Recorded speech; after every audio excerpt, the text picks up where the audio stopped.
أعوذ بالله من الشيطان اللعين الرجيم. بسم الله الرحمن الرحيم.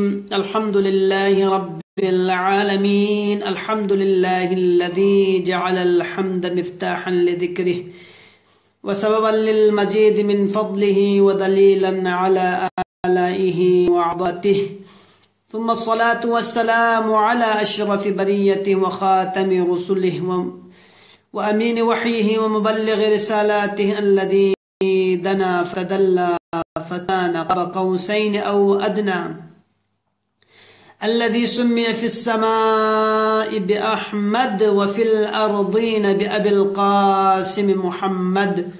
اللهم صل على محمد وآل محمد وعلى آله الطيبين الطاهرين، سيما بقية الله في الأرضين، روحي وأرواح العالمين بمقدمه الفداء.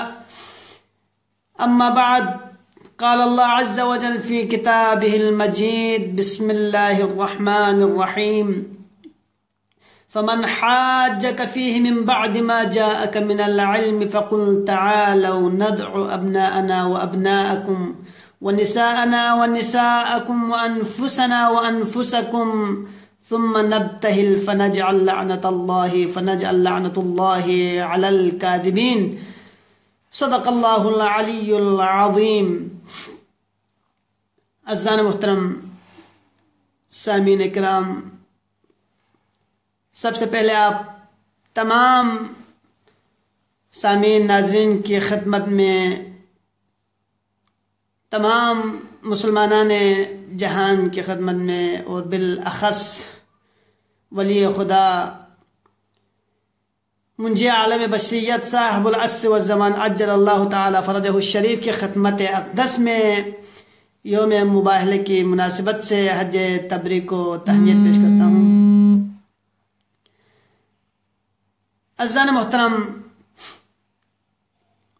پیغمبر گرامی اسلام کے جہد مسلسل کی برکت سے اور وہ تمام زحمتیں جو رسول گرامی اسلام نے اٹھائی، اس کا ثمر جزیرہ عرب میں رونما ہونے لگے اور جوق در جوق لوگ اسلام میں داخل ہونے لگے، اور پیغمبر گرامی اسلام نے بھی مختلف اقوام میں دین مبین اسلام کی تبلیغ کا سلسلہ شروع کیا اور مختلف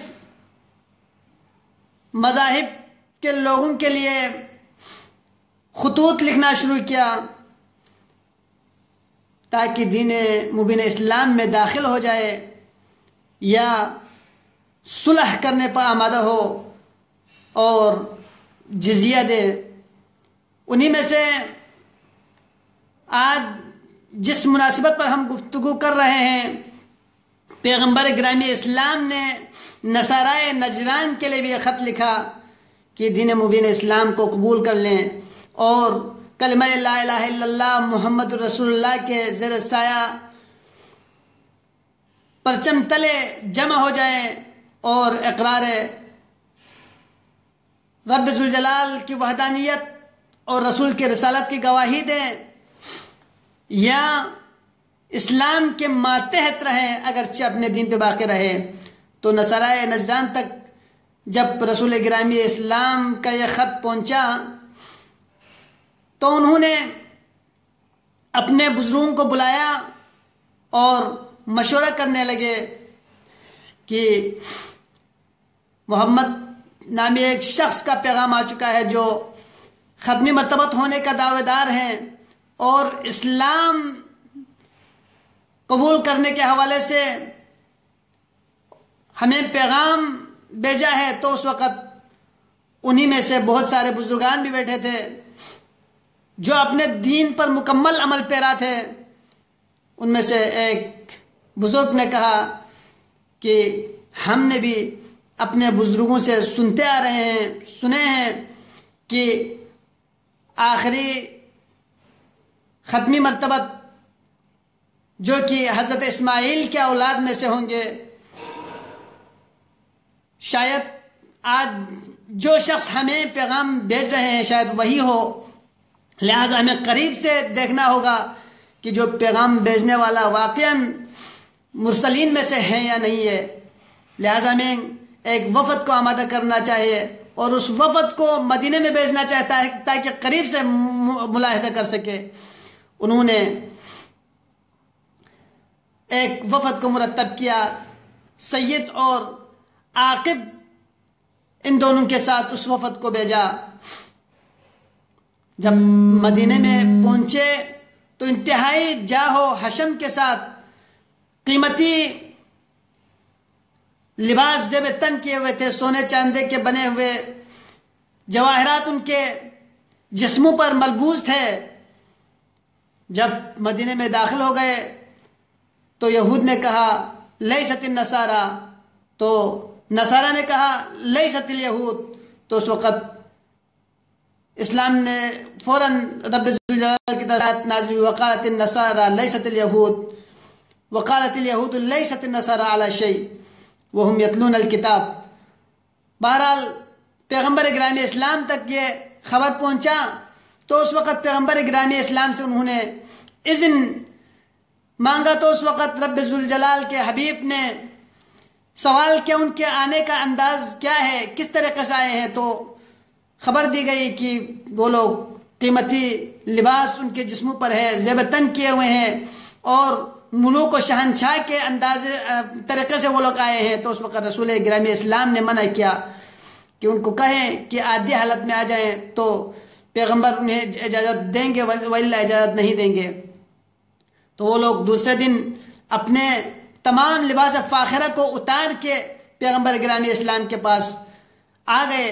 تو پیغمبر گرامی اسلام نے دین مبین اسلام کا دعوت دی، کہا قولوا لا الہ الا اللہ تفلحوا، کہ لا الہ الا اللہ کہو تو فلاح پاؤ گے۔ تو اس وقت نصارائے نجران نے پیغمبر گرامی اسلام سے کچھ سوال کیا کہ حضرت موسیٰ علیہ السلام کے والد کون ہیں؟ سب سے پہلے انہوں نے کہا کہ آپ حضرت عیسیٰ کو کیوں نہیں مانتے، سنا ہے کہ آپ حضرت عیسیٰ کو نہیں مانتے۔ تو اس وقت رسول گرامی اسلام نے فرمایا میں عیسیٰ کو مانتا ہوں، خدا کی طرف سے برگزیدہ ہستی ہے اور نبی ہیں۔ تو انہوں نے کہا کہ حضرت موسیٰ کے والد کون ہیں؟ کہنے لگے، فرمانے لگا کہ حضرت موسیٰ کے والد عمران ہیں۔ کہا کہ حضرت یعقوب حضرت یوسف کے والد کون ہیں؟ تو آپ نے فرمایا کہ حضرت یوسف کے والد یعقوب ہیں۔ تو اس وقت انہوں نے کہا کہ آپ کے والد گرامی آپ پر فدا ہو جائے، ہم آپ کے والد گرامی کا نام کیا ہے؟ تو پیغمبر گرامی اسلام نے فرمایا عبداللہ ابن عبد المطلب۔ تو اس وقت فوراً انہوں نے کہا تو یہ کیسے ہو سکتا ہے؟ انہوں نے کہا کہ حضرت عیسیٰ کے والد کا نام کیا ہے؟ تو اس وقت پیغمبر گرامی اسلام نے فرمایا کہ جن کا نکاح ہی کسی سے نہیں ہوا ہو تو اس کا والد کیسے ہو سکتا ہے؟ تو فوراً کہنے لگا بس حضرت عیسیٰ خدا کے بیٹے ہیں اور لہٰذا الوہیت ان میں بھی موجود ہونا چاہیے، یعنی وہ لوگ تثلیث کے قائل تھے۔ لہٰذا پیغمبر گرامی اسلام نے جب یہ سنا تو فوراً رب ذوالجلال کی طرف سے آیت نازل ہوئی، ان مثل عیسیٰ عند اللہ کمثل آدم خلقہ من تراب ثم قال له کن فیکن۔ حضرت عیسیٰ حضرت آدم علیہ السلام کی مانند ہے، جسے مٹی سے خلق کیا اور رب ذوالجلال کی طرف سے حکم ہوئی کہ ہو جاؤ تو ہو گئے۔ تو اس وقت جناب رسول گرامی اسلام نے انہیں فرمایا دلیل کے ذریعے اگر تم اس بنیاد پر کہ حضرت عیسیٰ کے والد نہیں ہے، اس بنیاد پر اس کے الوہیت کے قائل ہیں، تو اس صورت میں حضرت آدم کو بطریق اولا خدا ہونا چاہیے، الوہیت ان پر بھی صدق آنا چاہیے، کیونکہ حضرت عیسیٰ کے فقط والد نہیں ہے لیکن حضرت آدم علیہ السلام کے والد بھی نہیں ہے اور والدہ بھی نہیں ہے۔ بہرحال دلائل کے ذریعے رسول گرامی اسلام نے انہیں سمجھایا، لیکن وہ رسول گرامی اسلام کے اوپر ایمان نہیں لایا، وہ لوگ انکار کرنے لگے، اسے مصر اپنے باتوں پہ مصر رہے، اپنے عقائد پہ مصر رہے۔ تو اس وقت رسول گرامی اسلام کو رب ذوالجلال کی طرف سے آیت نازل ہوئی، فمن حاجک فیہ من بعد ما جاءک من العلم فقل تعالوا ندعو ابناءنا وابناءکم ونساءنا ونساءکم وانفسنا وانفسکم ثم نبتہل فنجعل لعنت اللہ علی الکاذبین۔ اے میرا حبیب جب تمہارے پاس واضح نشانیاں اور دلائل ہونے کے باوجود وہ آپ سے انکار کر رہے ہیں تو ان سے مباہلہ کیجئے، ان کو کہے کہ تم اپنے بیٹوں کو لے آئے، ہم اپنے بیٹوں کو لے کے آتے ہیں، تم اپنے خواتین کو لے کے آئے، ہم اپنے خواتین کو لے کے آتے ہیں، تم اپنے جانوں کو لے کے آئے، اپنے نفس کو لے کے آئے، ہم اپنے نفس کو لے کے آتے ہیں۔ پھر مباہلہ کر لیتے ہیں، اور جو جھوٹے ہوں گے خدا کی لعنت ان پر ہوگا۔ تو جب رسول گرامی اسلام نے مباہلے کا اعلان کیا، اور مباہلہ کہتے بھی اسی کو ہے کہ جس پر خدا کی طرف سے نفرین ہو، اسی کو مباہلہ کہا جاتا ہے۔ جب کوئی ایک دلائل کے ذریعے کسی چیز کو نہیں مانتے تو آخر میں رب ذوالجلال کے سامنے گراتے ہیں اور دعا کر لیتے ہیں، اور جو حق پہ ہوگا وہ انہی کی دعا قبول ہوں گے، اور جو باطل پہ ہوں گے ان پر لعنت و نفرین ہوں گے۔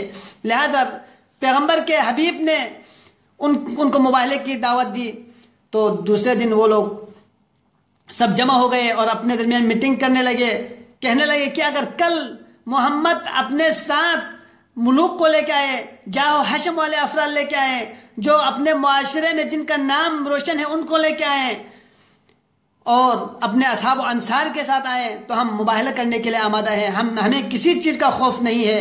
اگر محمد اپنے عزیزوں کو لے کے آئے تو اس صورت میں ہم محمد سے مباہلہ نہیں کریں گے۔ تو اس وقت جب اسقف نے سعید اور عاطف کو بھیجا دوسرے دن، تو کیا دیکھتے ہیں؟ پیغمبر گرامی اسلام آگے تشریف فرما ہے، جناب حسنین کریمین کو اپنے ہاتھوں میں لیے ہوئے ہیں، اور پیچھے علی مرتضیٰ علیہ السلام ہے، اور درمیان میں سیدہ فاطمہ زہرا سلام اللہ علیہا تشریف فرما ہے۔ تو اس وقت نصارۂ نجران کی طرف سے جو وفد آ گئے تھے، وہ دیکھنے والے جو سعید اور عاقب تھے، انہوں نے اسقف سے کہا کہ محمد تو اپنے گھر والوں کو لے کے آ گئے ہیں، اپنے عزیزوں کو لے کے آ گئے ہیں۔ تو اس وقت فوراً اسقف کہنے لگے واللہ انی لأرى وجوہا لو سأل اللہ به ان یزیل الجبل فی مکانہ لازالہ، خدا کی قسم میں ایسے چہروں کو درخشندہ چہروں کو دیکھ رہا ہوں، اگر رب ان سے واسطہ مانگ کے وہ دعا کر لے تو یہ پہاڑ اپنے جگہ سے ہلنے کے بارے میں کہے، اپنے جگہ سے زائل ہونے کے بارے میں کہے، تو وہ اپنے جگہ سے زائل ہو جائیں گے۔ اور یہاں تک کہ انہوں نے یہ کہا وَلَا يَبْقَى عَلَى وَجْهِ الْأَرْضِ نَصْرَانِيٌّ إِلَّا يَوْمَ الْقِيَامَةِ، اگر ہم ان سے مباہلہ کر لیں گے تو وجہ زمین پہ، روئے زمین پہ آج کے بعد کوئی نصرانی کا وجود ہی نہیں رہے گا۔ لہٰذا وہ لوگ آمادہ ہوئے پیغمبر گرامی اسلام کو جزیہ دینے پہ اور صلح کرنے پہ۔ اس طرح صلح کے ذریعے اسلام کو فتحیابی اور کامیابی ملی۔ یہ وہ عظیم دن ہے عزیزان محترم۔ تو یہاں سے ہمیں بعض چیزیں دیکھنے میں ملتے ہیں کہ سب سے پہلے کہ واقعہ مباہلہ سے ہمیں کیا درس ملتے ہیں۔ واقعہ مباہلہ سے ہمیں یہ درس ملتے ہیں کہ فضیلت اہل بیت علیہم السلام کس حد تک ہے۔ رب ذوالجلال نے مباہلے میں خاص لوگوں کو انفسنا کے جگہ پر، نسانا کے جگہ پر، ابنانا کے جگہ پر خاص لوگوں کو بھیجنا، یہ ان کی فضیلت پر دلالت کرتے ہیں۔ اور اسی لیے تو ائمہ معصومین علیہم السلام میں سے اکثر اپنے مخاصمین کے ساتھ جب مخاصمہ کر لیتے تھے تو اس وقت اسی مباہلے کو بطور دلیل لے کے آتے تھے۔ امیر المومنین علیہ السلام نے بھی خود شورا میں لوگوں کو یہی دلیل دی کہ یوم مباہلہ رسول گرامی اسلام نے انفسنا کہہ کے سب سے قریب ترین شخص کو مجھے قرار دیا یا تمہیں قرار دیا، اپنا انا کہہ کے سب سے اپنے بیٹے کو میرے بیٹوں کو قرار دیا یا تمہارے بیٹوں کو قرار دیا۔ شورا میں امیر المومنین علیہ السلام نے یہی دلائل کے طور پر لایا تھا، اور سب نے کہا اللہم بلا یا رسول اللہ، یا امیر المومنین، یا علی، آپ سچ فرما رہے ہیں کہ آپ قریب ترین ہیں، رسول گرامی اسلام کے نزدیک ترین فرد میں سے ہے۔ اور اگر ہم امام حسن مجتبی علیہ السلام کہ معاویہ کے ساتھ جو مقاسمہ ہے اس کو دیکھیں تو وہاں پہ بھی امام حسن علیہ السلام نے جب صلح کی تو اس وقت معاویہ علیہ اللعنہ نے کہا کہ حسن مجتبیٰ نے مجھے اہل قرار دیا ہے خلافت کے لیے اور خود کو نااہل قرار دیا ہے، تو اس وقت امام حسن مجتبیٰ علیہ السلام نے بھی یہی فرمایا کہ پیغمبر گرامی اسلام کے قریب ترین فرد میں سے ہم ہیں یا تمہیں، آیت مباہلہ تمہارے اوپر نازل ہوئی یا ہمارے اوپر نازل ہوئی۔ اس طریقے سے خود ماموم نے جب امام رضا علیہ السلام سے سوال کیا کہ امیر المومنین حضرت علی علیہ السلام کے بارے میں سب سے جو بافضیلت ترین، آپ کی سب سے بافضیلت ترین شے ہے وہ کون سی چیز ہے، تو اس وقت امام رضا علیہ السلام نے آئے مباہلہ کی تلاوت کی، فمن حاجك فيه من بعد ما جاءك من العلم فقل تعالوا ندعو أبناءنا وأبناءكم ونساءنا ونساءكم وأنفسنا وأنفسكم ثم نبتهل فنجعل لعنة الله على الكاذبين۔ تو اس وقت ماموم نے کہا کہ یہاں پر جناب رسول گرامی اسلام نے نسانا کہہ کے جناب حضرت فاطمہ الزہرا کو لے کے آیا، اور ابنانا کہہ کے جناب حسنین کریمین کو لے کے آیا، لیکن انفسنا کہہ کے خود یہاں پر انفسنا سے مراد خود پیغمبر کی ذات ہے، نہ کہ علی بن ابی طالب کی ذات ہے، یہاں پر نفس کہہ کے خود کو مخاطب کیا ہے۔ تو اس وقت امام حسن مجتبیٰ علیہ السلام نے فرمایا کہ اگر کسی کو امر بالمعروف کرنا ہے تو اس صورت میں امر بالمعروف اپنے لیے نہیں ہوتا، دوسروں کے لیے ہوتا ہے، اگر کسی کو کچھ سمجھانا ہے تو اس صورت میں دوسروں کو سمجھانا ہوتا ہے، دوسرے کو حکم کرنا ہوتا ہے، اپنے لیے حکم کرنا نہیں ہوتا۔ لہٰذا یہاں پر وَأَنفُسَنَا وَأَنفُسَكُمْ سے مراد علی ابن ابی طالب کی ذات ہے، جو کہ پیغمبر گرامی اسلام نے مصداق کے طور پر علی ابن ابی طالب کو لے کے آیا۔